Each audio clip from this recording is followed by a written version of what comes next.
Aya makuru agamije kwigisha gusa, ntabwo agenewe gusimbura inama wagirwa na muganga wemewe na leta. Ntabwo kandi afite ibisobanuro byo kukubwiza kugira imiti ufata iyi n'iyi. Ibuka gukurikiza amabwiriza yanditswe agaragaza imikoreshereze y'umuti ugiye gufata. Alright. Welcome to Mubuzima TV. Urakaze neza kuri Mubuzima TV. This is Richard.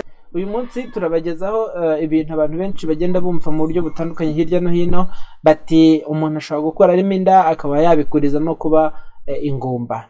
Kugira ngo uyu munsi tubyumvikaneho ndetse n'ababwire niba ari byo koko cyangwa se atari byo, ariko se niba ari byo ubundi ubwo bugumba babukomotse he, n'ubundi ko nta gice cy'umubiri baba bamukuyemo, niki gituma ashobora kuba ingumba mu by'ukuri. Hari ubwo wibaza uko warinda umutekano w'inzu yawe ukoresheje telefoni? Ese ujya utumiza ibintu mu mahanga bigatinda kukugeraho? Inuma Technology Limited yakuzaniye igisubizo. Icyambere dukora nuko tuzanira abantu ibintu bivuye kuri Amazon. Dufite urubuga bita inumastore.com, nirwo umuntu ajyaho akaba yatumiza ikintu cyose ashaka kuri Amazon, tukakimuzanira mu gihe kitarenze icyumweru kandi tukakimugereza mu rugo iwe. Byose abikora aho ngaho online bikaba byamugeraho. Niyo systeme ya mbere dufite. Icya kabiri dufite ni systeme ya GPS yo gukurikirana ibintu. Ukaba wabasha n'ufite imizigo n'ufite ibinyabiziga cyangwa ibikoresho byose ushaka ko wabikora. Iyo umuntu agize atya agakuramo inda mu buryo butari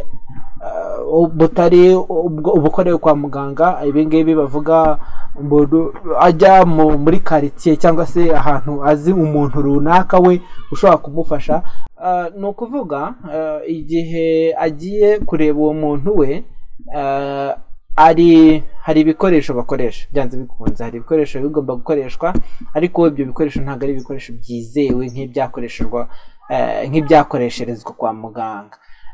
Icyo gihe haba hari riske yuko mu gihe muri iyo processes cyangwa se muri ubwo buryo bwo gukuramo iyo nda bashobora gukomeretsa nyababyeyi.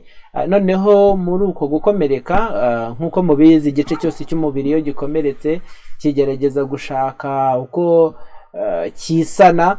Noneho muri uko kwisana hirema inkovu mimbere muri nyababyeyi, hirema inkovu rero uko ibimeze ntibimeze nk'umubiri usanzwe. Akenshi ubusanga ari byo wenda twagereranya nko kunyerera. Ntabwo biba bishoboka yuko indi nda yasama mu yindi minsi ishobora kuba yafataho nk'uko bisanzwe. Ubusanzwe iyo umuntu asamye inda mu nyuma y'iminsi 7 iramanuka ikaza igafata muri nyababyeyi, akaba arimwo ikurira. Ariko ntabwo noneho kuri iyi nshuro biba bigishoboka kuba ko aho yagafashe haba hari inkovu itabasha gufata, bityo igasohoka ku buryo bworoshye, bigatuma uwo muntu akenshi bavuga ngo yabaye ingumba, ariko ku ibanga rye ababizi yuko yagiye gukuramo inda muri bwa buryo butameze nk'ubumwe bukorerwa kwa muganga. Si icyo kibazo cyonyine ngo twabibabwiye, mu yandi mashusho yacu akurikira tuzagenda tubasobanurira n'ibindi bibazo umuntu ashobora guhurira nabyo muri uko kugerageza gukuramo inda mu gihe abikoze mu buryo butari bwiza. Murakoze cyane abakurikiye iyi video. Mu by'ukuri dukomeje gushimira cyane abantu baduhora hafi, abantu bakoze subscription, abantu bakurikira ama video yacu, abantu baduha comment.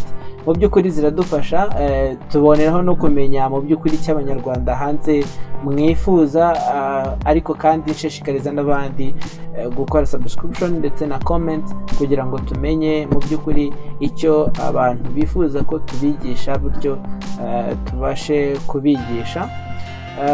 Ikindi nkomerezeho kubifuriza umwaka mushya muhire wa 2020 uzabereye umwaka w'ishya n'ihirwe kuri buri munyarwanda wese.